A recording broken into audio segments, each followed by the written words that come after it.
प्यारे दोस्तों, आज हम बात करने जा रहे हैं बीपीएससी शिक्षिका गुंजन कुमारी, जो आज के डेट में पूरे भारत में वायरल हो चुकी है। मुझे शर्म आती है यह बात कहने पर कि एक शिक्षिका रहते हुए उन्होंने जो घिनौना काम किया है। सूत्रों के मुताबिक जो पता चला है, उन्होंने जो घिनौना काम किया है, आज पूरे बिहार के सारे शिक्षिका पर उन्होंने धब्बा लगा दिया है। जो लड़कियों की शादी 13 साल पहले होती है, लेकिन जब उसे बीपीएससी शिक्षिका में चयन हो जाता है तो अपने पति को भूल जाती है, 10 साल के बच्चे को भूल जाती है, किसी तीसरे लड़कों के साथ वो रहने लगती है। अभी हाल फिलहाल में एक वीडियो वायरल हो रहा है।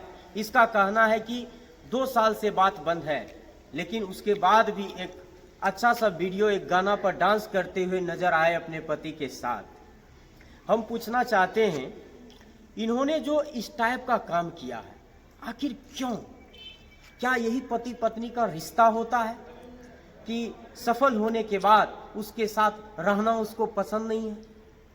कल तक वही पति इसको जमीन बेचकर, ना जाने फोटोग्राफर करके, किसी तरह पैसा को इकट्ठा करके इसको पढ़ाया लिखाया, इस आशा में कि कल के डेट में मेरा घर की आर्थिक स्थिति ठीक हो जाएगा। एक जेंट्स जब बेरोजगार होते हैं, जब वो नौकरी में नहीं रहते हैं, उसके पास इनकम की कमी होती है, उसके अंदर एक चीज ही खलता है, आज मैं अपनी पत्नियों को पढ़ाता हूँ किसी तरह से कमाकर, वो सेटल हो जाएगी, उससे जो पैसा बचेगा उससे एक जमीन ले लेंगे, घर बना लेंगे, अपने बच्चे को अच्छा शिक्षा दे देंगे, और हम जो कमाएंगे, मतलब उसका पति जो कमाएगा, उससे घर परिवार चलाएंगे। लेकिन क्या इन सारे सपनों पर उसने पानी फेर दी है।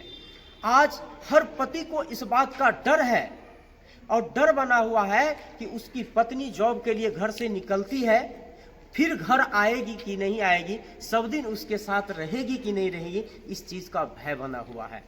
आज विश्वास हर पति को अपने पत्नियों से उठ गया है, और इन्हें कहता है ज्योति मौर्य 2.0। क्यों ना कहे, क्योंकि इसने वैसा काम ही किया है। अब आप लोगों ने वीडियो में देखा होगा कितनी झूठ बोल रही है। एक 10 साल का बच्चा समझदार हो जाता है, जिसको उस गैर मर्द के बारे में मामा बताया, कभी अंकल कहने के लिए बताया है, और उसके अगर वो लड़का कुछ बोलता था उसका बेटा, तो उसको मारती थी, पीटती थी।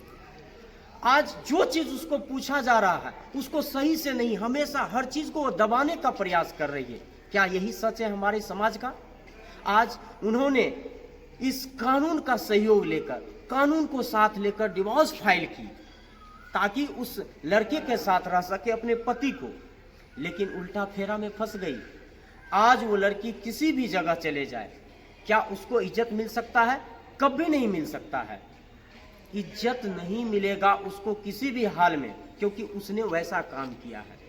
और वो लड़की जब बोल रही है कि मेरा कोई संबंध नहीं है किसी अन्य लड़कों के साथ, हम पूछते हैं कोई दोस्त आएगा तो आपके बेडरूम में क्या करेगा? और ये कह रहे कि क्या उसके पास वीडियो प्रूफ है? हम पूछते हैं क्या तुम अपने पति को कहकर उसको घर में बुलाई थी? क्या वो तैयारी के साथ आया था वीडियो बनाने के लिए? उसको तो शंका हुआ, तुम इतने लोगों के बीच इतना ड्रामा की है, वो नहीं दिखाई दिया। तो और कुछ सूत्रों के मुताबिक यह भी पता चल रहा है कि जब ये डाइट में ट्रेनिंग में थी, वहां पर कुछ टीचर दोस्तों को यह बता रही थी एक अंगूठी के बारे में, ये अंगूठी मेरी सास ने दी है, मैं शादीशुदा नहीं हूं, नवंबर में मेरी शादी होने वाली है। और उसी साल वो यहाँ पर डिवोर्स फाइल क्या करती है, कोर्ट में पेश करती है, ताकि इस पति से छुटकारा वो पाले, फिर दूसरे पति के साथ वो चले जाए। आज उसका सच्चाई धीरे धीरे सामने आ रही है। आज उस औरत को पता चलता है कि मेरा पति दारू बेचता है, गांजा बेचता है। कल तक कहाँ थी? कल तक कहाँ थी? कल तक तो आपको जब जॉब नहीं हुआ तो तब पर भी तो आवाज उठाना चाहिए। आज जब तुम कमाने लगे हो, उससे छुटकारा पाना है, तो तरह तरह का उस पर ऑब्जेक्शन लगा रहे हो। और यह बात सिर्फ आज वो गुंजन कुमारी वायरल हुई, लेकिन ना जाने ऐसे कितनी शिक्षिकाएं होगी जो इस दौर से गुजर रही होगी, इस तरह का काम कर रही होगी। मैं सभी से हाथ जोड़कर विनती करता हूं, अगर जो गलती आप लोगों ने कर भी लिया है, अभी भी सुधर जाइए, अपने परिवार को बचा लीजिए। और याद रखिए, इज्जत कमाने के लिए बहुत कुछ झेलना पड़ता है, और एक बार जब दाग लग जाता है ना, वो जल्दी हटता नहीं है। खानदान दर खानदान आपके घर में कोई शादी नहीं करना चाहेगा। और दूसरी बात, मैं यह भी बताना चाहूंगा कि जो इस तरह के बात आपने किया है, किसी भी एंगल से सही नहीं है। आज जो गुंजन कुमारी ने हालात बना दी है, अगर यह हालात बनी है, जब आप इसके रिसर्च पर पहुंचेंगे तो इस कंडीशन में उसके मायके वाला का बहुत बड़ा हाथ होगा। जब इस तरह की घटनाएं होती है, मायके वाला कभी नहीं अपनी बेटी का गलती बताता है, जिसके वजह से उसको मन बढ़ जाता है और उसको सपोर्ट मिल जाता है और जानबूझकर यह गलती कर बैठती है। इसीलिए, और आप देखते होंगे इसके मामा जो सफाई दे रहे हैं, बुझने तो कुछ आ नहीं रहा है, लेकिन सफाई किस तरह से दे रहे हैं, नहीं लड़का गलत है, ये गलत है। तुमको 13 साल तक नहीं पता चला, 13 साल पहले तुमको वहाँ पंचायत करने के लिए समय नहीं मिला। आज कौन गलत है कौन सही है ये तुम कहने के लिए आए हो, बिना सच्चाई जाने। जहाँ पर उसको समझाना चाहिए, समझाने के बजाय उसको घर को तोड़ रहा है। इसके मामा को ऐसा लगता है ये घर तोड़वा मामा है, और बहुत सारे लोगों ने बोला कि कंस मामा है, सही में ऐसा लग रहा है। इसीलिए सभी को मैं यह सजेशन देना चाहूँगा कि इस तरह की घटना में कोई भी मायके वाला साथ ना दे, उसकी तहकीकात करे, अपनी बेटी पर ही पूर्ण रूप से भरोसा ना करे, उसकी सच्चाई पर पहुँचे। और जिस दिन से माँ बाप ये कह दे कि नहीं तुम जानो तुम्हारा जिंदगी है, तो 90% इस तरह की घटना अपने आप बंद हो जाएगी। इस बात की गारंटी नहीं, मैं गारंटा बोलता हूँ। क्योंकि आप जब फैमिली कोर्ट में जाइएगा, आपको पता चलेगा 90% लड़कियों को अच्छा लड़का पसंद नहीं है, वही लटूरा फटूरा चटूरा के चक्कर में अच्छे लड़कों को वो छोड़ देती है, बाद में अपने ईगो पर आकर जिंदगी भर पछताते रह जाती है।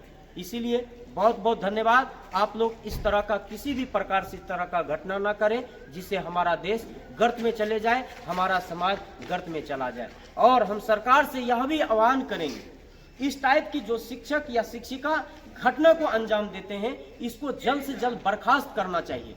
क्योंकि शिक्षा का मतलब, टीचर का मतलब ये नहीं होना चाहिए कि वो किताबी ज्ञान सिर्फ वहाँ पर बांटेंगे, नैतिक शिक्षा भी होती है। ऐसे शिक्षक इस तरह के घटना या ऐसे शिक्षिका इस तरह के घटना को अंजाम देती है, तो बच्चे को क्या शिक्षा देंगे, बच्चे को क्या नैतिकता सिखाएंगे, क्या वो संस्कार दे पाएगी।